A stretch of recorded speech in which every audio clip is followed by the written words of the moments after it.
بسم اللہ الرحمن الرحیم۔ رجب کا مہینہ، شعبان، پھر رمضان۔ ہم نے رجب اور شعبان میں تیاری کرنا ہے اور رمضان میں داخل ہونے کے لیے کسی کا حق دبایا ہوا ہے، کسی کو ناراض کیا ہوا ہے، حق کو واپس کرنا ہے، ان کو منوانا ہے۔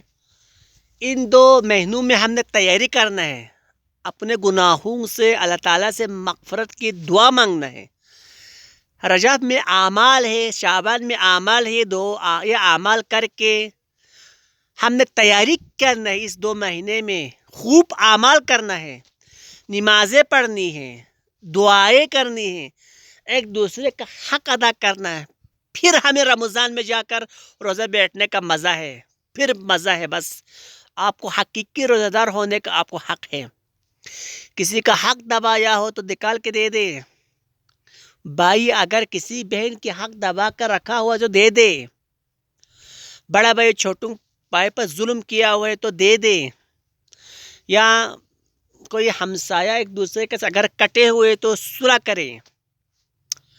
یہ رجب اور شعبان کا مہینہ بہت قیمتی ہے۔ یہ آپ کہیں جانے کے لیے تیاری کرتے ہیں، آپ کے پاس ٹوٹل 2 گھنٹے ہیں تیاری کرنے کے لیے۔ پنڈی جانا ہے، اچانک آپ کو پنڈی جانا ہے، آپ کے پاس 2 گھنٹے، تو آپ نے کیا کرنا ہے؟ آپ بہت جلدی آپ اپنا کام کرے گا، کپڑے سمیٹے گا، اپنے داڑھی کو بنائے گا۔ اگر لمبا ہو گیا، مثال لمبا ہو گیا تو داڑھی واڑھی وغیرہ اس کو بنا کے، یا سر کے بال اگر لمبے تو اس کو بنا کے، کپڑے دھو کے، اچھا بازار جا کے سامان لا کے، آپ کے 2 گھنٹہ بھی کیا ہو جائے گا؟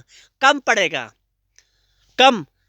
تو مومنین کے لیے، حقیقی مومن کے لیے، حقیقی مسلمان کے لیے 2 مہینے جو ہیں اس میں خوب اعمال کرتے ہیں۔ پھر رمضان میں جا کر خوب اللہ تعالیٰ سے پھر مسجد اعمال کر کے کیا کرتے؟ عید کے دن، عید الفطر کے دن وہ کیا کرتے؟ اللہ تعالیٰ سے خوب انعام لیتا ہے۔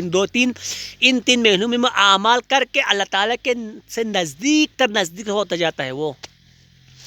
خدا ہمیں اس 3 مہینوں میں کام کرنے کی، عمل کرنے کی توفیق نصیب کرے یا اللہ، اور ہمیں حقیقی سچا مسلمان بن کر، حقیقی مسلمان، حقیقی ایماندار بن کر ماہ رمضان میں داخل ہو کر اس کے روزے رہنے کی توفیق نصیب کرے۔